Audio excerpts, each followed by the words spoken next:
Pak.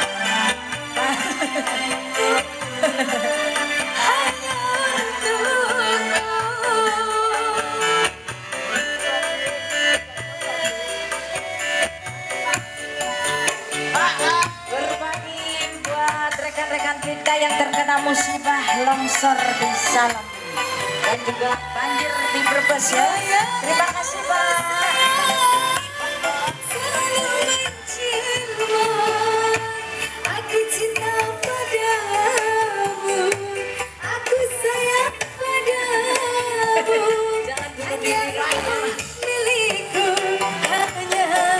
Pelan-pelan ya, satu-satu. Sebentar menunggu lagi nulis chat.